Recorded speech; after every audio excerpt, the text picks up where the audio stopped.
Parashurama theme park ವಿಚಾರವಾಗಿ ಮತ್ತೆ ತನಿಖೆ ಆಗಬೇಕು ಅಂತೇಳಿ ಆ ತನಿಖೆ ಅವರ ಮನವಿಗೆ ತಕ್ಕದಾಗಿ ಈಗಾಗಲೇ CM ಸಿದ್ದರಾಮಯ್ಯನವರು COD ತನಿಖೆಗೆ ಆದೇಶವನ್ನು ನೀಡಿದ್ದಾರೆ. ಸೊ ಈಗಾಗಲೇ ಈ ವಿಚಾರವಾಗಿ ಮುಂದಿನ ಹಂತಗಳು ಯಾವ ರೀತಿಯಾಗಿರುತ್ತೆ ಅನ್ನುವಂಥದ್ದು ಎಲ್ಲರಲ್ಲಿ ಕುತೂಹಲ ಇರುವಂಥದ್ದು. ಇಲ್ಲಿ ತನಕ ಯಾವುದೇ ವಿಚಾರಗಳು ಸುದ್ದಿ ಆಗ್ತಾ ಇರಲಿಲ್ಲ. ಈಗ ಮಹತ್ತರವಾದಂಥ ಒಂದು ಬೆಳವಣಿಗೆಗಳು ಕಾಣಿಸಿಕೊಳ್ತಾ ಇರುವಂಥದ್ದು. ಸೊ ಈ ವಿಚಾರವಾಗಿ ಮೊದಲಿನಿಂದಲೂ ಕೂಡ ಈ ಒಂದು ಪ್ರಕರಣಕ್ಕೆ ಸಂಬಂಧಪಟ್ಟಂತೆ ಹೋರಾಟವನ್ನು ನಡೆಸ್ತಾ ಇದ್ದಂತಹ ದಿವ್ಯಾ ನಾಯಕ್ ಅವರು ನಮ್ಮ ಜೊತೆ ಕಾರ್ಯಕ್ರಮದಲ್ಲಿ ಜಾಯ್ನ್ ಆಗ್ತಾ ಇದ್ದಾರೆ. ಸೊ ಅವರನ್ನು ಕಾರ್ಯಕ್ರಮಕ್ಕೆ ವೆಲ್ಕಮ್ ಮಾಡಿಕೊಡ್ತಾ ಇದ್ದೇನೆ. ಮೇಡಮ್, ತಮಗೆ ಈ ಕಾರ್ಯಕ್ರಮಕ್ಕೆ ಸ್ವಾಗತ. ನಮಸ್ತೆ. S, okay. ಸೊ ಈಗಾಗಲೇ ತಮ್ಮ ಗಮನಕ್ಕೂ ಕೂಡ ಬಂದಿರೋ ಥರ COD ತನಿಖೆಗೆ ಈಗಾಗಲೇ ಹಸ್ತಾಂತರವನ್ನು ಮಾಡಲಾಗಿದೆ, ಅಂದರೆ ಆದೇಶವನ್ನು ಹೊರಡಿಸಿದ್ದಾರೆ. ಇನ್ನೇನು ಆಗಿಲ್ಲ, ಆದರೂ ಕೂಡ ಕೇವಲ ಆದೇಶವನ್ನು ಹೊರಡಿಸಿದ್ದಾರೆ CM ಸಿದ್ದರಾಮಯ್ಯನವರು. ಸೊ ಹಾಗಾಗಿ ಈ ಪ್ರಕರಣಕ್ಕೆ ಸಂಬಂಧಪಟ್ಟಂತೆ ತಮ್ಮ ನಿರೀಕ್ಷೆಯ ಒಂದು ಉತ್ತರ ಸಿಗ್ಬೋದು ಅಂತ ಅನ್ಕೊಳ್ತೀರಾ? ಸರ್, ಮೊದಲನೇದಾಗಿ ಅವ್ರು ಆದೇಶ ಮಾಡಿರೋದನ್ನ ನಾವು ಅದನ್ನ ಸ್ವಾಗತಿಸ್ತೇವೆ. ಅಂಡ್ ನಾವೇನು ಇದು ಹೋರಾಟವನ್ನ ಡೇ 1 ಇಂದ ಸ್ಟಾರ್ಟ್ ಮಾಡಿದ್ವಿ. ಒಂದು ಸಮಾನ ಮನಸ್ಕರು ಅಂತ 14 ಜನ ಸೇರಿಕೊಂಡು ಈ ಭ್ರಷ್ಟಾಚಾರ ನಿಲ್ಲಿಸಬೇಕು, ದೇವರ ಹೆಸರಲ್ಲಿ ಏನು ದೇವರಿಗೆ ಅಪಮಾನ ಮಾಡ್ತಾ ಇದ್ದಾರೆ ಅದನ್ನೆಲ್ಲ ಸ್ಟಾಪ್ ಮಾಡಿಸ್ಬೇಕು ಅಂತ ನಾವ್ ಯಾವಾಗ ಸ್ಟಾರ್ಟ್ ಮಾಡಿದ್ವಿ ಅವಾಗಿಂದ ನಾವು ಡಾಕ್ಯುಮೆಂಟ್ಸ್ ಇಟ್ಕೊಂಡೇ ಮಾತಾಡಿದ್ವಿ. ಬಟ್ ಇಷ್ಟು ಡಿಲೇ ಮಾಡಿದ ಒಂದು ಬೇಜಾರಿದೆ. ಯಾಕಂದ್ರೆ ಅವ್ರದೇ ಅದೇ ಅಧಿಕಾರಿಗಳು ಮಾಡಿರೋದು, ಅವ್ರ ಹತ್ರನೇ ಕ್ಲಾರಿಫಿಕೇಶನ್ಸ್, ಇಷ್ಟು ಟೈಮ್ ತಗೊಂಡ್ರು ಯಾಕೆ ಅನ್ನೋದು ನಮ್ಗೆ ತುಂಬಾ ಬೇಜಾರಿದೆ. ನಾವು ಎಷ್ಟು ಆಗುತ್ತೆ ಅಷ್ಟು ಎಲ್ಲರನ್ನೂ ಕಾಂಟ್ಯಾಕ್ಟ್ ಮಾಡಿದೀವಿ, ನಾವು ರಿಕ್ವೆಸ್ಟ್ ಮಾಡಿದೀವಿ. ಅದಕ್ಕೆ ಯಾವ್ದು ಫಸ್ಟಿಗೆ ಅವರು ತಗೊಳ್ತಾನೆ ಇರ್ಲಿಲ್ಲ, ಕನ್ಸಿಡರೇಷನ್ ಮಾಡ್ಕೊಡ್ತಿರ್ಲಿಲ್ಲ. ನಮ್ಗೆ ಎಲ್ಲಿ ರಾಜಕೀಯ ಲಾಭ ಇದೆ ಅನ್ನೋದಷ್ಟು ನೋಡ್ತಾ ಇದ್ರು ಫಸ್ಟಿಗೆ. ಆದ್ರೆ ಯಾವಾಗ ಇದು ಎಲ್ಲಾ ಕಡೆಯಿಂದನೂ ಅವ್ರಿಗೂ ಪ್ರಾಬ್ಲಮ್ ಆಯ್ತು ಅಂಡ್ ಡಾಕ್ಯುಮೆಂಟ್ಸ್ ಯಾವಾಗ ಸ್ಟ್ರಾಂಗ್ ಆಗ್ತಾ ಹೋಯ್ತು, ನಾವ್ ಯಾವಾಗ ಕೋರ್ಟಿಗೆ ಹೋಗ್ಬೇಕು ಅಂತ ಡಿಸೈಡ್ ಮಾಡಿದೀವಿ, ಅವಾಗ ಅವ್ರು ಇವಾಗ ಇದು ಒಂದು ನಾವು ತನಿಖೆ ಮಾಡಿಸ್ತೀವಿ ಅಂತ ಆರ್ಡರ್ ಕೊಟ್ಟಿದ್ದಾರೆ. ಬಟ್ ಅದು ಅಫಿಷಿಯಲ್ ಆಗಿ ಎಲ್ಲೂ ಮೀಡಿಯಾಕ್ಕೆ ಅವರು ಇದು ಕೊಟ್ಟಿರ್ಲಿಲ್ಲ. 2 ದಿನ ಹಿಂದೆ ಅದನ್ನ ಆರ್ಡರ್ ಮಾಡಿದ್ದಾರೆ ಅಂತ ಹೇಳಿದ್ದಾರೆ. ನಂಬಿಕೆ ಇದೆ ಸರ್, ಯಾಕಂದ್ರೆ ನಾವು ಯಾವ್ದೂನು ನಮ್ಗೆ ಏನೋ ಊಹೆ ಮಾಡ್ಕೊಂಡು ಅಥವಾ ನಾವು ಯಾರ ಮೇಲೂ ಟಾರ್ಗೆಟ್ ಮಾಡ್ಕೊಂಡು ಮಾಡಿರುವಂತದಲ್ಲ. ಇಲಾಖೆಗಳು ಕೊಟ್ಟಿರುವಂತದೇ ದಾಖಲೆಗಳನ್ನ ಇಟ್ಕೊಂಡು ಮಾತಾಡಿದಾವೆ. ಹಾಗಾಗಿ ಇದರಲ್ಲಿ ಜಯ ಆಗತ್ತೆ. ಒಂದನೇದಾಗಿ. ಎರಡನೇದಾಗಿ ದೇವರಿಗೇನು ಮೋಸ ಆಗ್ತಿದೆ ಅಥವಾ ದೇವರ ಹೆಸರಲ್ಲಿ ಜನರಿಗೇನು ಮೋಸ ಮಾಡ್ತಾ ಇದ್ದಾರೆ, ಅದೆಲ್ಲ ಒಂದು ಸ್ಟಾಪ್ ಆಗುತ್ತೆ. ಎಲ್ರಿಗೂ ಒಂದು ಮಾದರಿ ಆಗುತ್ತೆ ಈ ಕೇಸ್ ಅಂತ ಅನ್ಕೊಂಡಿದೀನಿ ಸರ್. ಓಕೆ, ಈಗ CM ಸಿದ್ದರಾಮಯ್ಯನವರು COD ತನಿಖೆಗೆ ಆದೇಶವನ್ನು ಹೊರಡಿಸಿದ್ದಾರೆ. ಆದರೆ ಪ್ರಸ್ತುತ ನಾವು ಗಮನಿಸೋದಾದರೆ ಜನರಿಗೂ ಕೂಡ ತುಂಬ ಜನರಿಗೆ ಗೊಂದಲ ಇರುವಂಥದ್ದು. ಅಲ್ಲಿ ಇದ್ದಂತಹ ಮೂರ್ತಿಯನ್ನು ಈಗ ತೆರವು ಮಾಡಲಾಗಿದೆ, ಅರ್ಧದಷ್ಟು ಮೂರ್ತಿ ಮಾತ್ರ ಅಲ್ಲಿ ಇರುವಂಥದ್ದು ಅಂತ ಅವತ್ತು ನಾವು ದೃಶ್ಯವನ್ನು ತೋರಿಸಿದ್ದೀವಿ. ಅದೇ ಈಗಲೂ ಕೂಡ ಇರುವಂಥದ್ದು. ತಮ್ಮ ಮಾಹಿತಿಯ ಪ್ರಕಾರ ಅಲ್ಲಿದ್ದಂತಹ ಮೂರ್ತಿಯನ್ನು ಎಲ್ಲಿಗೆ ತೆಗೆದುಕೊಂಡು ಹೋದ್ರು, ಅದರ ನಂತರ ಅಲ್ಲಿ ಯಾವ ರೀತಿಯಾದಂಥ ಕೆಲಸ ಕಾರ್ಯಗಳು ಏನಾದರೂ ನಡೀತಾ ಇದೆಯಾ, ಅಥವಾ ತೆಗೆದುಕೊಂಡು ಹೋಗಲಾದಂತಹ ಮೂರ್ತಿಯ ಮರುಸ್ಥಾಪನೆ, ಇದರ ಬಗ್ಗೆ ಏನಾದರೂ ಮಾಹಿತಿ ಇದೆಯಾ ಅಂತ ಹೇಳಿ? ಇಲ್ಲ, ನಾವ್ ಯಾವಾಗ ಉಪವಾಸ ಸತ್ಯಾಗ್ರಹ ಮಾಡ್ತಿದ್ದಾಗ ಅಲ್ಲಿ DC ಅವ್ರು ನಮ್ಗೆ ಫೋನ್ ಮುಖಾಂತರನು ಹೇಳ್ತಾರೆ 1 ತಿಂಗಳೊಳಗೆ ನಾನು ಮಾಡಿಸ್ತೇನೆ ಅಂತ. AC ಅವ್ರು ಬಂದು ಖುದ್ದಾಗಿ ಹೇಳ್ತಾರೆ ತಿಂಗಳೊಳಗೆ ಮಾಡಿಸ್ತೇವೆ ಅಂತ. ಬಟ್ ಯಾರು ಲಿಖಿತವಾಗಿ ನಮ್ಗೆ ಕೊಟ್ಟಿರ್ಲಿಲ್ಲ. ಅದ್ ನಾವು ವೇಟ್ ಮಾಡಿದ್ವಿ ಸರ್. 1 ಮಂತ್ ನಾವ್ ಯಾರಿಗೂ ಏನು ಡಿಸ್ಟರ್ಬ್ ಮಾಡಕ್ ಹೋಗಿರ್ಲಿಲ್ಲ. ಯಾಕಂದ್ರೆ ನಮ್ಗೆ ನಂಬಿಕೆ ಇತ್ತು ಅವ್ರಿಗೆ ಹೇಳಿದ ಮಾತಿನ ಪ್ರಕಾರ ನಡ್ಕೊಳ್ತಾರೆ ಅಂತ. ಆದ್ರೆ ಆ 1 ಮಂತ್ ಯಾವಾಗ ಕಂಪ್ಲೀಟ್ ಆಯ್ತು, ಇಮಿಡಿಯೇಟ್ ಆಗಿ 2 ದಿನದಲ್ಲೇ ಅಲ್ಲಿ ಇರ್ಲಿಲ್ಲ. 13th ಅಲ್ಲಿ ಮೂರ್ತಿ ಇರ್ಲಿಲ್ಲ. ಸೊ ನಾವು 13th ಒಂದು ಕಂಪ್ಲೇಂಟ್ ಲಾಂಚ್ ಮಾಡ್ತೀವಿ, ಈ ತರ ಅಲ್ಲಿ ಮೂರ್ತಿ ಕಾಣೆಯಾಗಿದೆ ಅಂತ. ಅದರ ನಂತರ ಸುಮಾರು ಬೆಳವಣಿಗೆಗಳಾಯ್ತು. ನಾವು RTIಗೆ ನಾವು ಮತ್ತೆ ಮಾಹಿತಿ ಕೇಳಿದ್ವಿ. ಯಾಕಂದ್ರೆ ಅಲ್ಲಿ ಮೂರ್ತಿ ಅರ್ಧ ಭಾಗನೇ ಇಲ್ಲ. ಯಾವಾಗ ಮಾಧ್ಯಮದವ್ರು ಕೇಳಿದ್ರೆ ಎಲ್ಲಾ ಇಲಾಖೆಯವರು ಒಂದೇ ಹೇಳ್ತಾ ಇದ್ರು, ಏನಂದ್ರೆ ನಮ್ಗೆ ದುಡ್ಡು ಬಾಕಿ ಇದೆ, ಇಲ್ಲ ಅಂದ್ರೆ ನಾವು ಸರ್ಕಾರಕ್ಕೆ ಬರ್ದಿದೀವಿ, ಅವ್ರ ಪ್ರಕಾರನೇ ಮಾಡಿದೀವಿ. ಸೊ ನಮ್ಗೆ ಡೌಟ್ ಇತ್ತು, ಒಂದು ಇನ್ಸ್ಟಾಲ್ ಆಗಿರೋ ಮೂರ್ತಿನ ಸರ್ಕಾರ ಅದು ಸಡನ್ ಆಗಿ ಹೇಗ್ ತೆಗಿಯಕ್ಕೆ ಒಂದು ಪರ್ಮಿಷನ್ ಕೊಡುತ್ತೆ? ಇಷ್ಟು ನಾವು ಅಲಿಗೇಷನ್ಸ್ ಮಾಡಿದ್ಮೇಲೆ ಉಪವಾಸ ಸತ್ಯಾಗ್ರಹ ಅನ್ನೋದು ಸಣ್ಣ ವಿಚಾರ ಅಲ್ವಾ, ಹೋರಾಟ ಅದು ಹೇಗೆ ಕೊಟ್ರು ಅಂತ ಮತ್ತೆ RTIಯಲ್ಲಿ ಹಾಕಿದಾಗ ಇದೇ ನಿರ್ಮಿತಿ ಕೇಂದ್ರದವರು ಕೊಡ್ತಾರೆ. ನಾನು ಪರ್ಟಿಕ್ಯುಲರ್ ಆಗಿ ಕೇಳಿದ್ದೀನಿ, ಸರ್ಕಾರಕ್ಕೆ ಬರೆದಿರುವಂತಹ ದಾಖಲೆಗಳು ಯಾವ ಲೆಟರು ಸರ್ಕಾರಕ್ಕೆ ಬರೀಲಿಲ್ಲ ಸರ್.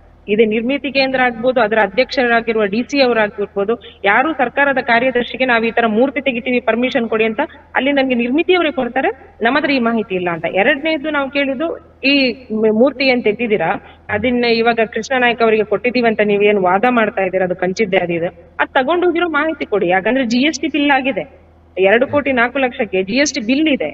ಸೊ ನೀವು ಅದನ್ನ ಮೂರ್ತಿ ತೆಗಿತೀರಾ ಅಂದ್ರೆ ಮತ್ತೆ ನೀವು ಅದೇ ಪ್ರೊಸೆಸ್ ನ ಫಾಲೋ ಮಾಡ್ಬೇಕು. ಕ್ರೆಡಿಟ್ ನೋಟ್ ತೆಗಿಬೇಕು, ಇವೆ ಬಿಲ್ ಮಾಡ್ಬೇಕು. ಅದು ಪುಟ್ಟದಾಗಿ ಏನೋ ಪರ್ಸೊಳಗೆ ತಗೊಂಡು ಹೋಗುವಂತ ಮೂರ್ತಿ ಅಲ್ಲ. ಸೊ ಕಂಟೈನರ್ ಮೂಲಕ ಹೋಗಿದೆ, ಅದ್ರ ಡೀಟೇಲ್ಸ್ ಕೊಡಿ ಅಂದ್ರೆ ಇದೇ ನಿರ್ಮಿತಿ ಕೇಂದ್ರದವ್ರು ಲೆಟರ್ ಕೊಡ್ತಾರೆ. ಮೊನ್ನೆ 5th ಈ 5ನೇ ಫೆಬ್ರವರಿಗೆ ನನ್ಗೆ ಲೆಟರ್ ಆಗುತ್ತೆ RTI ಮೂಲಕ, ಇದು ಮಾಹಿತಿ ನಮ್ಮಲ್ಲಿ ಲಭ್ಯವಿಲ್ಲ ಅಂತ. ಹಾಗಾದ್ರೆ ಎಲ್ಲಿಗೆ ಹೋಯ್ತು ಮೂರ್ತಿ? ಸೊ ಹಾಗಾದ್ರೆ ನಿರ್ಮಿತಿ ಇವರು ಯಾವುದೇ ಲೆಟರ್ ಅವರು ನನ್ಗೆ ಕೊಟ್ಟಿರೋದು ಇದು ನಮ್ಗೆ ಮಾಹಿತಿ ಇಲ್ಲ ಅಂತ. ನಾನು ಪರ್ಟಿಕ್ಯುಲರ್ ಆಗಿ ಆ ವೆಹಿಕಲ್ ನಂಬರ್ ಏನು, ಕ್ರೆಡಿಟ್ ನೋಟ್ ಯಾವ ಇದ್ದೀರಾ, ಇವೆ ಬಿಲ್ ಯಾವಾಗದ್ದಿದೆ, ಸೊ ಅದು ಡೀಟೇಲ್ಸ್ ಕೊಡಿ. ಮತ್ತೆ ಯಾವುದೇ ಒಂದು ಗವರ್ಮೆಂಟ್ ಇನ್ಸ್ಟಾಲ್ಡ್ ಪ್ರಾಜೆಕ್ಟ್ ಇರುವಾಗ ಅದನ್ನ ನೀವು ಏನೋ ತೆಗಿತೀರಾ, ಅನ್ಇನ್ಸ್ಟಾಲ್ ಮಾಡ್ತೀರಾ ಅಂತ ಅಂದಾಗ ಅದ್ರ ವಿಡಿಯೋ ರೆಕಾರ್ಡಿಂಗ್ ಇರ್ಬೇಕು. ಸುಮ್ನೆ ಯಾರೋ ಬಂದು ಪ್ರೈವೇಟ್ ಅವ್ರು ತೆಗಿತಾರೆ, ಅವರು ಇವತ್ತು ಕೈ ಅಂತ ಹೇಳಿದ್ರೆ ಏನೋ ಕೊಡಲಿ ಹಿಡ್ಕೊಂಡಿದ್ದು ಭಾರ ಇತ್ತು ಅದನ್ನ ತೆಗ್ಸಿದೀವಿ ಅಂತ, ಆದ್ರೆ ಅರ್ಧನೇ ಕಟ್ ಮಾಡಿದಾರಲ್ಲ, ಬರೀ ಕೊಡಲಿ ಪೋರ್ಷನ್ ಅಷ್ಟೇ ತೆಗೆದು ಇನ್ಸ್ಟಾಲ್ ಮಾಡ್ಬೋದಿತ್ತಲ್ಲ. ಸೊ ಅದಕ್ಕೆಲ್ಲ ವಿಡಿಯೋ ಪ್ರೂಫ್ ಬೇಕಲ್ವಾ? ಇವಾಗ ಡ್ಯಾಮೇಜ್ ಆಗಿದೆ ಅದಕ್ಕೆಲ್ಲದಕ್ಕೂ ವಿಡಿಯೋ, ಈಗ ಉಳಿದಿರೋ ಪೋರ್ಷನ್ ಗೆ ಡ್ಯಾಮೇಜ್ ಆಗಿದ್ರೆ ಅದಕ್ಕೆ ಏನ್ ಮಾಡ್ತಾರೆ? ಸೊ ಯಾವುದಕ್ಕೂ ನಮ್ಮ ಹತ್ರ ಮಾಹಿತಿನೇ ಇಲ್ಲ ಅಂತ ಅವರೇ ಕೊಟ್ಟಿದ್ದಾರೆ ಖುದ್ದು ಬರೆದು. ಸೊ ಇವ್ರ ಹತ್ರ ನಾವು ಕೇಳೋದು ಸರ್ಕಾರಕ್ಕೆ ಬರ್ದಿದೀವಿ. ಡಿಸಿ ಕೂಡ ಸರ್ಕಾರಕ್ಕೆ ಬರೀಲಿಲ್ಲ. ಅವರು ಲೆಟರ್ ಮಾಡಿರೋದು 28 ನವೆಂಬರ್ಗೆ, ಮೂರ್ತಿ ಹೋಗಿ 20 ದಿನದ ನಂತರ ಅದು ಪ್ರವಾಸೋದ್ಯಮದ ಡೈರೆಕ್ಟರಿಗೆ ಬರೆದಿದ್ದಾರೆ ಬಿಟ್ರೆ ಸರ್ಕಾರದ ಕಾರ್ಯದರ್ಶಿಗಾಗ್ಲಿ ಮುಖ್ಯಮಂತ್ರಿ ಅವರ ಕಚೇರಿಗಾಗ್ಲಿ ಯಾರಿಗೂ ಬರೀಲಿಲ್ಲ ಸರ್ ಲೆಟರ್. ಸೊ ಹಾಗಾದ್ರೆ ಈಗ ಸದ್ಯಕ್ಕೆ ಅಲ್ಲಿ ಮೂರ್ತಿ ಎಲ್ಲಿದೆ ಅಥವಾ ಎಲ್ಲಿ ಅದು ಕೆಲಸ ಕಾರ್ಯಗಳು ಆಗ್ತಾ ಇದೆ ಯಾವುದೇ ಮಾಹಿತಿಗಳು ಕೂಡ ಇಲ್ಲ. ಯಾವುದೇ ಮಾಹಿತಿ ಇಲ್ಲ. ಅದಕ್ಕೆ ಇವರೆಲ್ಲ ಕ್ಲಾರಿಫಿಕೇಶನ್ ಕೊಡ್ತಾರೆ. ಇವಾಗ ಕೃಷ್ಣ ನಾಯಕ್ ಅವರಿಂದ ಕ್ಲಾರಿಫಿಕೇಶನ್ ತಗೋತಾರೆ, ಕ್ರಿಸಾರ್ಟ್ ವರ್ಲ್ಡ್ ಇಂದ, ನಿರ್ಮಿತಿ ಅವರಿಂದ. ನಾವ್ ಹೇಳ್ತಾ ಇರೋದು ಕೃಷ್ಣ ನಾಯಕ್ ಅವರು ಅಲ್ಲಿ ಒಂದ್ ಲೆಟರ್ ಕೊಡ್ತಾರೆ, ಇವರು ನಿರ್ಮಿತಿ ಅವರು. ಕೃಷ್ಣ ನಾಯಕ್ ಅವರು ಇನ್ಸ್ಟಾಲ್ ಮಾಡಿದ್ರಂತೆ, ಅವರು ಫಸ್ಟ್ ಗೆ ಡಿಕ್ಲೇರ್ ಮಾಡಿದ್ರಂತೆ ನಮಗ್ ಆಗಲ್ಲ ಅಂತ, ಮತ್ತೆ ರಿಟರ್ನ್ ಕೇಳಿದ್ರಂತೆ ಮೂರ್ತಿ. ಇದೇನ್ ಸರ್ ಆಟ ಆಡ್ತಾ ಇದಾರ? ಹಾಗಿದ್ರೆ ಅವ್ರನ್ನ ಬ್ಲಾಕ್ ಲಿಸ್ಟ್ ಮಾಡಿ. ಆ ಆರ್ಟಿಸ್ಟ್ ಅದನ್ನ ಕರೆಕ್ಟ್ ಆಗಿ ಮಾಡ್ತಿಲ್ಲ ಅಂದ್ರೆ ಅವ್ರಿಗೆ ಏನಕ್ಕೆ ಕೊಡ್ತೀರಾ? ಸರ್ಕಾರದ್ದು ಹಾಗಾದ್ರೆ ಜನಗಳ ದುಡ್ಡಲ್ಲಿ ಆಟ ಆಡ್ತಾ ಇದಾರ ಇವರು? ಯಾವುದೇ ರೀತಿಯ ಅನುಮೋದನೆ ಇಲ್ಲದೇನು ಮೂರ್ತಿ ತೆಗೆದಿದ್ದಾರೆ. ಯಾವುದೇ ರೀತಿಯ ಜಾಗಕ್ಕೆ ಅನುಮೋದನೆ ಇಲ್ಲ. ಗೋಮಾಳ ಜಾಗ, ಡೀಮ್ಡ್ ಫಾರೆಸ್ಟ್ ಜಾಗ, ಯಾವುದೇ ರೀತಿಯ ಸರ್ಕಾರದ ಅನುಮೋದನೆ ಇಲ್ಲದೇನೆ ಸರ್ಕಾರದ ದುಡ್ಡನ್ನು ಬಳಸ್ಕೊಂಡಿದ್ದಾರೆ. ಇವಾಗ ಮೂರ್ತಿ ತೆಗೆಯುವಾಗ್ಲೂ ಅಷ್ಟೇ, ಇಷ್ಟು ಅಲಿಗೇಷನ್ಸ್ ಇದ್ಮೇಲೂ ಯಾವುದೇ ರೀತಿಯ ಅನುಮೋದನೆ ಇಲ್ಲದೆ ಮೂರ್ತಿ ಅಲ್ಲಿಂದ ತೆಗೆದಿದ್ದಾರೆ. ಅಂಡ್ ಎಲ್ಲಿ ಹೋಗಿದೆ ಅಂತ ಯಾವುದೇ ಮಾಹಿತಿ ಕೊಡ್ತಾ ಇಲ್ಲ. ಇದಲ್ಲದೆ ತಾವು ಮಾಹಿತಿ ಹಕ್ಕಲ್ಲಿ ಯಾವೆಲ್ಲ ವಿಚಾರದ ಕುರಿತಾಗಿ ಮಾಹಿತಿಯನ್ನು ಕೇಳಿದ್ರಿ? ಸರ್, ನಾನು ಮಾಹಿತಿ ಹಕ್ಕಲ್ಲಿ ಕೇಳಿರೋದು ಫಸ್ಟ್ ನಾವು ಸರ್ಕಾರಕ್ಕೆ ಬರ್ದಿದೀವಿ. ಯಾಕಂದ್ರೆ ಅದು ಇನ್ಸ್ಟಾಲ್ ಆಗಿರೋದ್ರಿಂದ, ಗವರ್ಮೆಂಟ್ ದುಡ್ಡು ಆಗಿರೋದ್ರಿಂದ 7th year ಅಲ್ಲಿ ಅಮೌಂಟ್ ಕೂಡ ಯೂಸ್ ಮಾಡಿದ್ರೆ, ಸೊ ನೀವು ಸರ್ಕಾರಕ್ಕೆ ಬರ್ದಿರುವಂತಹ ಪತ್ರ ಅಂದ್ರೆ ಅವರು ಕಾರ್ಯದರ್ಶಿಗೆ ಬರಿಬೇಕು ಅಥವಾ ಟೂರಿಸಂ ಮಿನಿಸ್ಟ್ರಿಗೆ ಬರಿಬೇಕು. ಅದು ಒಂದು ಪತ್ರ. ಎರಡನೇದು, ನೀವು ಮೂರ್ತಿ ಕಟ್ ಮಾಡಿ ತೆಗಿಲಿಕ್ಕೆ ನಿಮ್ಗೆ ಸಿಕ್ಕಂತಹ ಅನುಮತಿ ಪತ್ರ. ಇವಾಗ ಸರ್ಕಾರದಿಂದನೂ ರಿಟರ್ನ್ ಬರ್ಬೇಕಲ್ಲ, ಆಯ್ತು ತೆಗೀರಿ ಈ ತರ ಇದೆ ಅಂತ.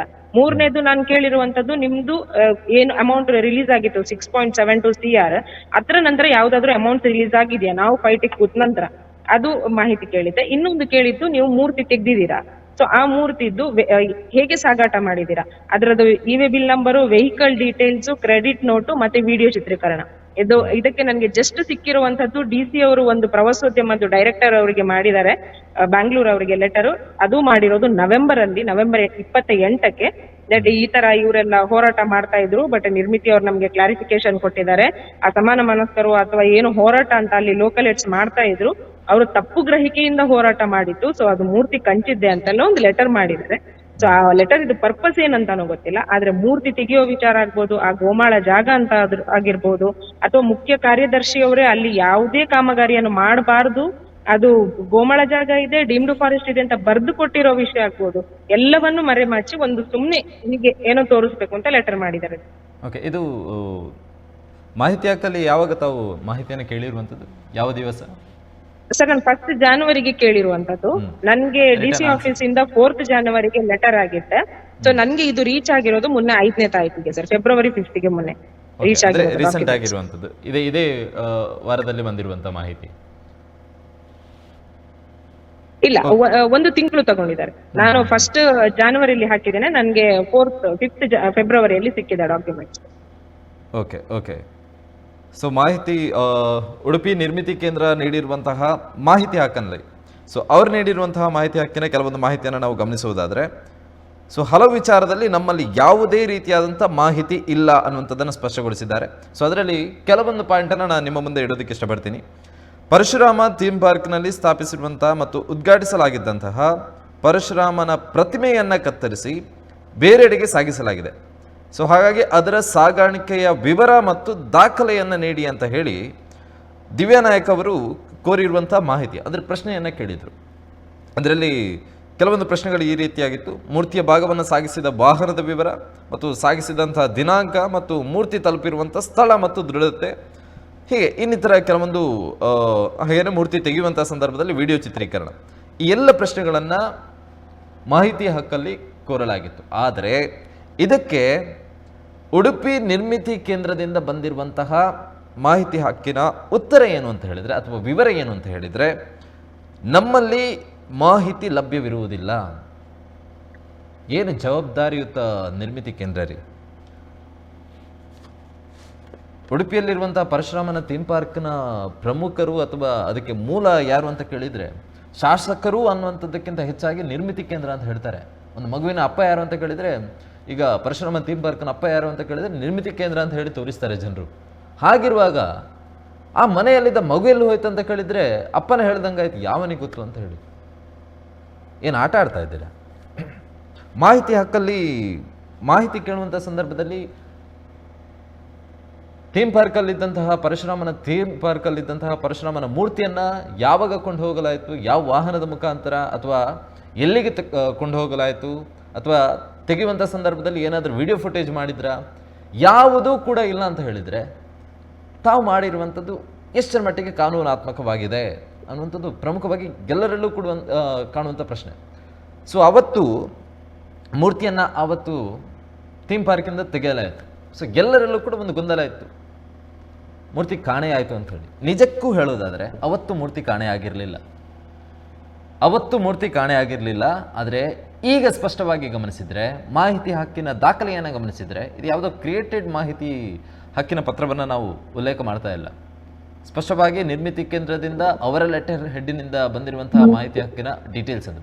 ಸೊ ಆ ಮಾಹಿತಿಯನ್ನು ಗಮನಿಸಿದರೆ ಸ್ಪಷ್ಟವಾಗಿ ಗೊತ್ತಾಗುತ್ತೆ, ಪರಶುರಾಮನ ಅರ್ಧ ಮೂರ್ತಿ ಏನಿದೆ, ಸೊಂಟದ ಮೇಲ್ಭಾಗದ ವಿಗ್ರಹ ಏನಿದೆ, ಅದು ಎಲ್ಲಿದೆ ಅನ್ನುವಂಥದ್ದೇ ಗೊತ್ತಿಲ್ಲ. ಆ್ಯಕ್ಚುಲಿ ಈಗ ಹೇಳೋದಾದರೆ ಪರಶುರಾಮನ ಅರ್ಧ ದೇಹವೇ ನಾಪತ್ತೆಯಾಗಿದೆ. ಅದು ಎಲ್ಲಿ ನಾಪತ್ತೆ ಆಗಿದೆ ಅಂತ ಹೇಳಿ ನಿರ್ಮಿತಿ ಕೇಂದ್ರದವರಿಗೂ ಕೂಡ ಗೊತ್ತಿಲ್ಲ. ಇನ್ನು ಶಾಸಕರಿಗೆ ಗೊತ್ತಿರ್ಬೋದಾ? ಇತಿಹಾಸವನ್ನು ಸೃಷ್ಟಿ ಮಾಡೋದಕ್ಕೆ ಅಥವಾ ಇತಿಹಾಸದ ಮೈಲಿಗಲ್ಲಲ್ಲಿ ಉಡುಪಿಯ ಕಾರ್ಕಳದ ಒಂದು ಹೆಸರನ್ನು ಉಲ್ಲೇಖ ಮಾಡೋದಕ್ಕೆ ಯಾರು ಶ್ರಮ ವಹಿಸಿದ್ರು 2023 ಜನವರಿಯಲ್ಲಿ, ಅವರಿವತ್ತು ಮಾತು ಬಾರದ ಮೂಕರಾಗಿ ಕೂತಿದ್ದಾರೆ. ಇದಕ್ಕೆ ಸಂಬಂಧಪಟ್ಟಂಥವರು ಮತ್ತು ಯಾರು ಲೋಕಾರ್ಪಣೆ ಮಾಡಿದ್ದಾರೆ, ಲೋಕಾರ್ಪಣೆ ಮಾಡಿದವರಂತೂ ಇದಕ್ಕೆ ಸಂಬಂಧನೇ ಇಲ್ಲ. ಈಗ ಹೇಳ್ಬೋದು ನಾವಲ್ಲ ಈಗ ಮುಖ್ಯಮಂತ್ರಿ ಅಂತ ಹೇಳಿ. ಆದರೂ ಯಾವ ಸರ್ಕಾರದ ಆಡಳಿತದಲ್ಲಿ, ಯಾವ ಶಾಸಕರ ಅಧೀನದಲ್ಲಿ ನಡೆಯಿತು ಕಾರ್ಯಕ್ರಮ, ಈಗ ಅದಕ್ಕೆ ತಂದೆ ತಾಯಿ ಇಲ್ಲದಿರ್ತಾರ, ಅದಕ್ಕೆ ಸಂಬಂಧಪಟ್ಟವರು ಯಾರು ಅನ್ನುವಂಥದ್ದೇ ಇಲ್ಲ. ಆ ರೇಂಜಿಗೆ ಆಗೋಗಿದೆ. ಸೊ ಇನ್ನು ಮುಂದಕ್ಕೆ COD ತನಿಖೆ ಮುಖಾಂತರ ಇದಕ್ಕೆ ಒಂದು ಸ್ಪಷ್ಟವಾದಂಥ ತಾರ್ಕಿಕ ಅಂತ್ಯ ಸಿಗುತ್ತಾ ಅನ್ನುವಂಥ ಪ್ರಶ್ನೆಯನ್ನು ಕೇಳಿದರೆ, ಚುನಾವಣೆಯ ಸಂದರ್ಭದಲ್ಲಿ ಯಾವ ರೀತಿಯಾದಂಥ ಗಿಮಿಕ್ಗಳಾಗಬಹುದು ಅನ್ನುವಂಥದ್ದು. ಸೊ ಕಾಂಗ್ರೆಸ್ಸನ್ನು ಕೂಡ ಅವರು ಪರವಾಗಿ ನಿಲ್ತಾರೆ ಅಥವಾ ಇದಕ್ಕೆ ತಾರ್ಕಿಕ ಅಂತ್ಯ ಸಿಗಬಹುದು ಅನ್ನುವಂಥದ್ದನ್ನು ಹೇಳೋದಕ್ಕೆ ಸಾಧ್ಯ ಇಲ್ಲ. ಯಾಕಂತ ಹೇಳಿದರೆ ಕಾರ್ಕಳದ ಸ್ಥಳೀಯ ಕೆಲವೊಂದು ಕಾರ್ಯಕರ್ತರೇ, ಕಾಂಗ್ರೆಸ್ನ ಕಾರ್ಯಕರ್ತರೇ ಕಾಂಗ್ರೆಸ್ ಸರ್ಕಾರದ ವಿರುದ್ಧವಾಗಿ ತಿರುಗಿ ಬಿದ್ದಿದ್ರು. ಈ ಪ್ರಕರಣಕ್ಕೆ ಸಂಬಂಧಪಟ್ಟಂತೆ ಯಾವುದೇ ತನಿಖೆಗಳನ್ನು ಆಗ್ತಾ ಇಲ್ಲ, ನಾವು ಹಲವು ಬೇಡಿಕೆಗಳನ್ನು ನೀಡಿದ್ದೇವೆ ಸರ್ಕಾರದ ಮುಂದೆ, ನಮ್ಮ ಸಂಬಂಧಪಟ್ಟಂತಹ ನಾಯಕರ ಮುಂದೆನೂ ಕೂಡ ಬೇಡಿಕೆಯನ್ನು ನೀಡಿದ್ದೇವೆ, ಆದರೆ ಇದಕ್ಕೆ ಸಂಬಂಧಪಟ್ಟಂಥ ಯಾವುದೇ ತನಿಖೆಗಳನ್ನು ನಡೆಸ್ತಾ ಇಲ್ಲ ಅಂತ ಹೇಳಿ. ಅಂದರೆ 1 ವರ್ಷ ಕಳೆಯಿತು. ಹೀಗಿರುವಾಗ ಇವತ್ತು 2 ದಿವಸಗಳ ಹಿಂದೆ CM ಸಿದ್ದರಾಮಯ್ಯನವರು ಈಗಾಗಲೇ ಆದೇಶವನ್ನು ಹೊರಡಿಸಿದ್ದಾರೆ. COD ತನಿಖೆಯನ್ನು ನಡೆಸಿ, CID ಅಥವಾ ಉನ್ನತ ದರ್ಜೆಯ ತನಿಖೆ ನಡೀಲಿ ಅನ್ನುವಂಥದ್ದು ಬೇಡಿಕೆ ಆಗಿತ್ತು. ಆದರೆ COD ತನಿಖೆ ನಡೆಯಲಿ ಅನ್ನುವಂತಹ ಆದೇಶವನ್ನು ಹೊರಡಿಸಿದ್ದಾರೆ. ಸೊ ಮುಂದಕ್ಕೆ ಯಾವ ರೀತಿಯಾದಂಥ ಬೆಳವಣಿಗೆ ಆಗುತ್ತೆ ಅನ್ನುವಂಥದ್ದು ಪ್ರಮುಖವಾಗಿರುವಂಥದ್ದು. ಕೊನೆಯದಾಗಿ ದಿವ್ಯ ಅವರೇ ಹೇಳೋದಾದರೆ, ಇನ್ನು ಮುಂದಕ್ಕೆ ತಮ್ಮ ನಿಲುವುಗಳು ಏನು ಅಂತ ಹೇಳಿ ಈ ಪ್ರಕರಣಕ್ಕೆ ಸಂಬಂಧಪಟ್ಟಂತೆ. ಸರ್, ನೀವ್ ಈಗ ಹೇಳಿದ ಹಾಗೇನೆ ನಾವ್ ಇದ್ರಲ್ಲಿ ಗವರ್ಮೆಂಟ್ ತುಂಬಾ ಪಾಸಿಟಿವ್ ಆಗಿ ನಿಲ್ಲುತ್ತೆ ಆಗಿನೂ ಆ ಧೈರ್ಯ ಬಂದಿಲ್ಲ. ಯಾಕಂದ್ರೆ ನಾವ್ ಇಷ್ಟು ಹೋರಾಟ ಮಾಡ್ತಾ ಇದೀವಿ, 5 ತಿಂಗಳಿಂದ ನೋಡ್ತಾ ಇದೀವಿ. ಸೊ ಅವರು ಒಬ್ಬೊಬ್ರು ಒಂದೊಂದು ಹೇಳಿಕೆಗಳನ್ನ ಕೊಡೋದು, ಒಬ್ಬೊಬ್ರು ಒಳ ಒಪ್ಪಂದ ಮಾಡ್ಕೊಂಡು ರಾಜಕೀಯ ಮಾಡ್ಕೊಳ್ಳೋದು, ಇದ ತುಂಬಾ ಹತ್ರದಿಂದ ನೋಡಿದ್ದೇವೆ. ಸೊ ನಾವು ಕೊನೆಯದಾಗಿ ಹೋಗುವಂತದ್ದು, ನಮ್ಗೆ ಆಪ್ಷನ್ ಇರುವಂತದ್ದು ಹೈಕೋರ್ಟ್ ಸರ್. ನಾವ್ ಅದನ್ನ ಆಲ್ರೆಡಿ ಡಿಸ್ಕಸ್ ಮಾಡಿದೀವಿ, ನಾವೆಲ್ಲ ಡಾಕ್ಯುಮೆಂಟ್ಸ್ ಮುಖಾಂತರನೇ ಹೋಗ್ತಾ ಇದೀವಿ. ಸೊ ನಾವು ಕರ್ನಾಟಕದ ಹೈಕೋರ್ಟಿಗೆ ಇದನ್ನ ಹಾಕ್ತಾ ಇದ್ದೇವೆ. ನಾವು ಕೋರ್ಟ್ ಅಲ್ಲಿ ಇದನ್ನ ತಾರ್ಕಿಕ ಅಂತ್ಯ ಕಾಣಿಸ್ಬೇಕು, 1ನೇದಾಗಿ. 2ನೇದು, ಅದು ಏನೂ ಅನುಮೋದನೆ ಇಲ್ಲದೆ ಜನರ ತೆರಿಗೆ ಹಣವನ್ನ ಯಾರು ದುರುಪಯೋಗ ಪಡಿಸ್ಕೊಂಡಿದ್ದಾರೆ, ಅಧಿಕಾರ ಯಾರು ದುರುಪಯೋಗ ಪಡಿಸ್ಕೊಂಡಿದ್ದಾರೆ, ದೇವರ ಧಾರ್ಮಿಕ ವಿಚಾರದಲ್ಲಿ ಯಾರು ಭ್ರಷ್ಟಾಚಾರ ಮಾಡಿದ್ದಾರೆ, ಇವರಿಗೆಲ್ಲ ಒಂದು ಪಾಠ ಆಗ್ಬೇಕು ಅನ್ನೋದು ನಮ್ಮ ಒಂದು ಆಸೆ ಸರ್. ಅದು ನಮ್ಮ ನಿಲುವು ಕೂಡ ಆಗಿರ್ತದೆ. ಥ್ಯಾಂಕ್ ಯು ಮೇಡಮ್, ಇಷ್ಟೊತ್ತು ನಮ್ಮ ಜೊತೆ ಮಾಹಿತಿಯನ್ನು ಹಂಚಿಕೊಂಡು. Thank you sir. ಎಸ್ ಇನ್ನು ಮುಂದಕ್ಕೆ ಪ್ರಮುಖವಾಗಿ ಗಮನಿಸೋದಾದ್ರೆ ಹೈಕೋರ್ಟ್ನ ಮೆಟ್ಟಿಲನ್ನು ಏರುವಂಥ ಪ್ರಯತ್ನದಲ್ಲಿ ಹೋರಾಟಗಾರರಿದ್ದಾರೆ. ನಮಗೆ ನ್ಯಾಯ ಸಿಗೋದಾದರೆ ಹೈಕೋರ್ಟಲ್ಲಿ ಸಿಗಬಹುದು ಅನ್ನುವಂಥ ಒಂದು ನಂಬಿಕೆ ನಿಜಕ್ಕೂ ಕೂಡ. ಅಂದರೆ ಯಾವುದೋ ಒಂದು ಸರ್ಕಾರದಿಂದ ಇದಕ್ಕೆ ತಾರ್ಕಿಕ ಅಂತ್ಯಗಳು ಸಿಗುತ್ತೆ ಅನ್ನುವಂಥದ್ದು ಅದು ಸುಳ್ಳು. ನಾನೀಗ ತಾನೇ ಹೇಳಿರೋ ಥರ BJP ಆಡಳಿತದಲ್ಲಿರುವಾಗ ಲೋಕಾರ್ಪಣೆ ಆಯಿತು, ಕಾಂಗ್ರೆಸ್ ಆಡಳಿತದಲ್ಲಿರುವಾಗ ಮೂರ್ತಿನೇ ನಾಪತ್ತೆ ಆಯಿತು. ಏನು ಚಿಕ್ಕ ಒಂದು 5 ಇಂಚ್ ಮೂರ್ತಿ ಅಲ್ಲ ನಾಪತ್ತೆ ಆಗಿರೋದಕ್ಕೆ, 33 ಅಡಿ ಎತ್ತರದ ಮೂರ್ತಿ ರಾತ್ರೋರಾತ್ರಿ ಎಸ್ಕೇಪ್ ಆಗುತ್ತೆ. ಎಸ್ಕೇಪ್ ಆದರೂ ಪರವಾಗಿಲ್ಲ, ಯಾರ ಅಂಡರಲ್ಲೇ ಅದು ಎಸ್ಕೇಪ್ ಆಯಿತು ಅಲ್ಲಿ ಯಾರಿಗೂ ಕೂಡ ಪ್ರವೇಶ ಇಲ್ಲ. ಒಂದು ಪಾಯಿಂಟನ್ನು ಗಮನಿಸ್ಕೊಳ್ಳಿ, ಪರಶುರಾಮನ ಥೀಮ್ ಪಾರ್ಕಿಗೆ ಯಾರಿಗೂ ಕೂಡ ಪ್ರವೇಶ ಇಲ್ಲ, ನಿರ್ಬಂಧವನ್ನು ಹೇರಲಾಗಿತ್ತು ಆ ಸಂದರ್ಭದಲ್ಲಿ. ಅಲ್ಲಿ ಇದ್ದಂಥದ್ದು ನಿರ್ಮಿತಿ ಕೇಂದ್ರದವರು ಮಾತ್ರ. ಆದರೆ ಈಗ RTI ಹಾಕಿ, ಅಂದರೆ ಮಾಹಿತಿ ಹಕ್ಕನ್ನು ಕೇಳಿದಾಗ ನಿರ್ಮಿತಿ ಕೇಂದ್ರದವರು ಹೇಳ್ತಾ ಇದ್ದಾರೆ ನಮಗದಕ್ಕೂ ಸಂಬಂಧ ಏನೇ ಇಲ್ಲ ಅಂಥೇಳಿ. ಆ ಥರ ಇದೆ ಅವರ ಉತ್ತರ. ಯಾವ ವಾಹನದಲ್ಲಿ ಹೋಗಿದೆ ಗೊತ್ತಿಲ್ಲ, ಆ ವಾಹನದ ವೆಹಿಕಲ್ ನಂಬರ್ ಕೂಡ ಗೊತ್ತಿಲ್ಲ. ಇನ್ನೂ ಹೆಚ್ಚಾಗಿ ನೋಡೋದಾದರೆ ಸಾಗಿಸಿದಂಥ ದಿನಾಂಕ ಗೊತ್ತಿಲ್ಲ, ಮೂರ್ತಿ ತಲುಪಿರುವ ಸ್ಥಳ ಮತ್ತು ದೃಢತೆ ಅದು ಕೂಡ ಗೊತ್ತಿಲ್ಲ. ಅಟ್ಲೀಸ್ಟ್ ಎಲ್ಲಿಗೆ ತಗೊಂಡು ಹೋಗ್ತಾರಂತ ಆದರೂ ಗೊತ್ತಿಲ್ವೇನ್ರಿ? ಏನು ಆನ್ಸರ್ ಇದು? ಹಾಗೆ ನಾನು ಈ ವಿಚಾರಕ್ಕೆ ಸಂಬಂಧಪಟ್ಟಂತೆ ಕಾಂಗ್ರೆಸ್ನ ನಿಲುವನ್ನು ಕೂಡ ಹೇಳ್ತಾ ಇದ್ದೆ. ಸೊ ಇದಕ್ಕೆ ಸಂಬಂಧಪಟ್ಟಂತೆ ಕಾಂಗ್ರೆಸ್ನ ಸ್ಥಳೀಯ ಕೆಲವೊಂದು ಕಾರ್ಯಕರ್ತರು ಹೇಳಿರುವಂತಹ ಬೈಟ್ ಇದೆ. ಮೊದಲಾಗಿ ಅದನ್ನು ನೋಡ್ಕೊಂಡು ಬನ್ನಿ. ಕಾರ್ಕಳ ಉಮಿಕಲ್ ಬೆಟ್ಟದಲ್ಲಿ, ಬೈಲೂರಿನ ಪಕ್ಕ ಇರುವ ಉಮಿಕಲ್ ಬೆಟ್ಟದಲ್ಲಿ ಪರಶುರಾಮ ಥೀಮ್ ಪಾರ್ಕ್ ಅಂತೇಳಿ ಒಂದು BJP ಸರ್ಕಾರ ಇರುವಾಗ ನಮ್ಮ ಮಾನ್ಯ ಸುನಿಲ್ ಕುಮಾರ್ ಅವರು ಒಂದು ಪ್ರಾಜೆಕ್ಟನ್ನು ತಂದಿದ್ರು.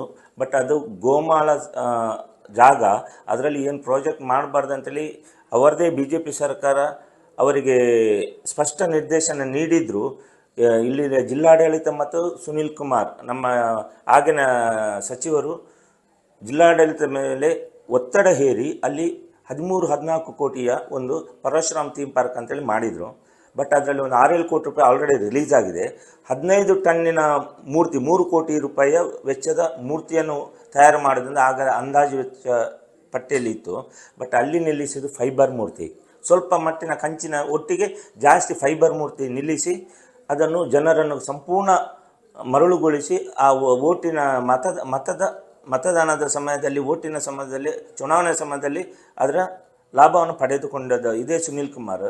ಆನಂತರ ಅದನ್ನು ಕಟ್ಟು ಮಾಡಿ ಅಲ್ಲಿಂದ ಕೊಂಡೋಗಿದ್ದಾರೆ. ಅದರಲ್ಲಿ ಜಿಲ್ಲಾಡಳಿತ ಎಲ್ಲರೂ ಶಾಮೀಲಾಗಿದ್ದಾರೆ.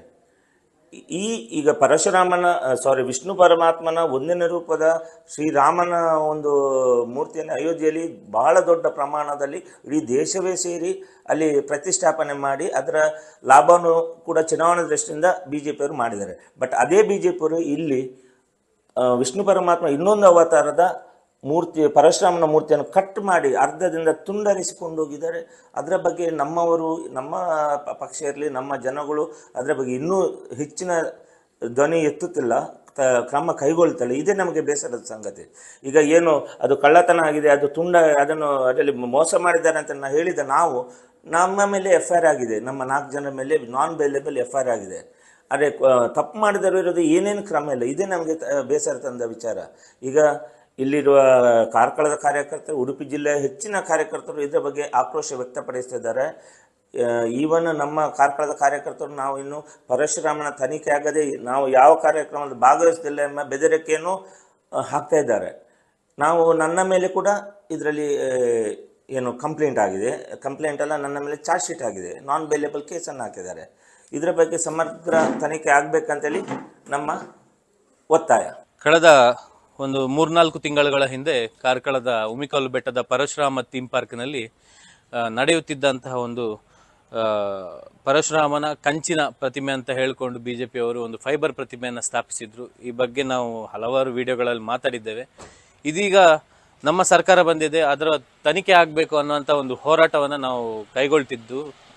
ಆ ನಂತರದ ದಿನಗಳಲ್ಲಿ ಮುಖ್ಯಮಂತ್ರಿಗಳ ಆದೇಶ ಆಗಿತ್ತು ತನಿಖೆಗೆ. ಆದರೂ ತನಿಖೆಗೆ ಆದೇಶ ಆಗಿಯೂ ಇಲ್ಲಿವರೆಗೂ ಕಾರ್ಕಳಕ್ಕೆ ಯಾವುದೇ ತನಿಖಾಧಿಕಾರಿಗಳು ಬಂದಿಲ್ಲ. ಅವರು ಆದಷ್ಟು ಬೇಗ ಬರಬೇಕು ಮತ್ತು ಈ ಬಗ್ಗೆ ಇನ್ನೂ ಕೂಡ ಸ್ವಲ್ಪ ಹೆಚ್ಚಿನ ನಾವು ಒಂದು ಹೆಚ್ಚಿನ ಒಂದು ಶ್ರಮ ತಗೊಂಡು ಇದರ ಬಗ್ಗೆ ಆದಷ್ಟು ಬೇಗ ತನಿಖೆ ಆಗುವಂತೆ ನಮ್ಮ ನಾಯಕರಿಗೆ ನಾವು ಈ ಮೂಲಕ ಆಗ್ರಹವನ್ನು ಮಾಡ್ತಿದ್ದೇವೆ.